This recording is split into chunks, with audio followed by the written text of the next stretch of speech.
Katanya uang bukan segalanya. Katanya kebahagiaan bukan berasal dari seberapa banyaknya uang kita.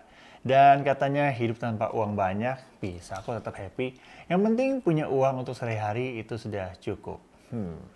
Kesannya benar ya, tapi gue kok merasa itu agak egois. Hi guys, it's me Jay and let's talk about our life. Awalnya gue juga berpikir ya hal yang sama. Kalau hidup itu nggak melulu soal uang, kebahagiaan bisa dapat nggak cuma dari seberapa banyak uang yang kita punya, and I totally agree on it. Tapi apa salah kalau kita punya obsesi atau bekerja keras untuk punya uang yang banyak? Bukankah hidup bukan tentang diri sendiri aja dan bukankah hidup lebih bahagia kalau kita bisa memberi, bisa membantu orang-orang yang membutuhkannya? Nah pertanyaannya, bagaimana kita bisa memberi kalau kita tidak punya? Gimana kita bisa memberi uang kalau kita kebutuhan buat kita sendiri aja uangnya nggak cukup? Dan apakah kita hidup hanya untuk diri sendiri dan orang terdekat kita aja? Atau kita hidup ingin memberi dampak yang lebih luas lagi, bisa menolong orang lebih banyak lagi? Nah, pertanyaan-pertanyaan ini bisa jadi renungan buat kita pastinya. Kalau jawabannya kita cukup untuk fokus dengan kebutuhan diri sendiri aja dan keluarga, ya berarti nggak penting punya uang banyak, ya itu sah-sah aja. Tapi kalau kamu pengen berdampak lebih luas lagi, of course, perlu modal lebih. Dan artinya penting banget punya uang banyak. Banyak itu relatif, tapi banyak artinya berlebih. Lebih dari yang kita butuhkan. Jadi sehingga kita bisa memberi, membantu, dan jadi perpanjangan tangan Tuhan untuk orang-orang yang membutuhkan di sekitar kita pastinya. So I think it's good kalau ada orang-orang yang sangat ambi untuk kerja keras dan mau jadi kaya. Bahkan nggak hanya kaya aja, tapi mau jadi konglo maybe. It's good. Ketika mereka punya harta, mereka bisa menggunakan untuk menolong orang lebih banyak lagi. Misalnya semakin besar bisnis-bisnis mereka, semakin banyak lapangan kerja tercipta, dan membantu mengurangi jumlah pengangguran yang ada.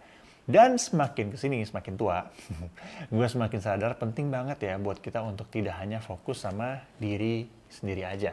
Tapi gue juga tidak menutup mata, ada banyak di antara kita yang masih dalam survival mode. Artinya setiap hari berusaha untuk cukupin diri sendiri dulu aja itu agak sulit. And that's okay, that's life. Harus ada perjuangan. Tapi jangan sampai kita menyerah untuk menjadi kaya. Menjadi kaya pasti perlu waktu dan perjuangan yang gak mudah. Apalagi keadaan perekonomian dunia sekarang ini makin kacau ya. Inflasi gak kebendung dan lapangan pekerjaan juga kurang. Dan disitulah kita perlu memutar otak. Disitulah kita perlu belajar dari orang-orang yang berhasil. Karena di setiap krisis selalu ada orang-orang kaya baru. Dan di setiap krisis selalu ada kesempatan yang bisa diambil sebetulnya. Mungkin kita bisa mencari peluang dengan usaha, dan sekarang banyak banget yang bisa menghasilkan ya, yang bisa dikerjakan. Banyak side hustle yang bisa kita cari-cari juga pastinya. Bisa mencari partner untuk memulai usaha, bisa juga membuka usaha jasa untuk dapat income tanpa modal, uang yang besar, dan sebagainya. Banyak cara untuk mendapatkan uang. Nah, buat yang sudah punya uang, bisa juga mulai belajar investasi. Ya, apapun itu. Kripto atau saham pun juga boleh banget. It's good.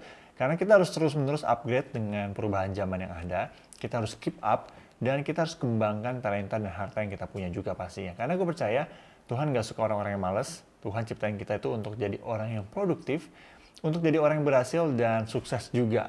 Bahkan berdampak. Nah, gue percaya Tuhan tuh ciptain kita bukan untuk kegagalan ya, tapi untuk purpose yang besar.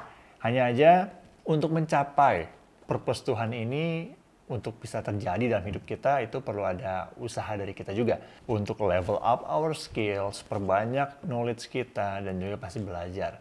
Jadikan kegagalan sebagai ujian dan pembelajaran. Di saat kita mentok dan gagal terus gitu usaha-usaha kita, coba aja hal lain. Siapa tahu jalan hidup kita tuh nggak sesuai dengan mimpi kita di awal. Kita perlu tanya Tuhan, kita perlu dekat sama Tuhan. Karena kalau mau hidup kita berhasil, kita harus ikutin blueprint dari pencipta kita kan. Dan gue sangat yakin Tuhan mau kita berhasil dan punya banyak. Jadi kita bisa menjadi penyambung berkat dari Tuhan untuk orang-orang sekitar. Hidup kita bukan tentang diri kita aja. Terlalu shallow kalau hanya fokus sama diri sendiri terus ya. Dan bahkan di saat kita kekurangan atau pas-pasan, sebetulnya kita bisa tetap terus belajar untuk mempunyai hati memberi. Tidak harus selalu melulu soal uang kalau kita belum punya cukup uang. Kita bisa kasih waktu kita bisa belajar untuk kasih hati kita bisa kasih telinga kita untuk dengerin teman-teman kita atau orang sekitar kita buat curhat, buat sharing. Kita bisa kasih kesabaran kita dan banyak hal yang bisa kita beri selain soal uang.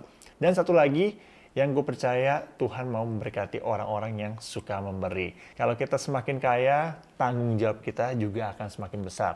Semua yang kita punya itu berkat dari Tuhan. Jadi kita harus bisa memanage dan mengelola dengan benar. God bless you guys.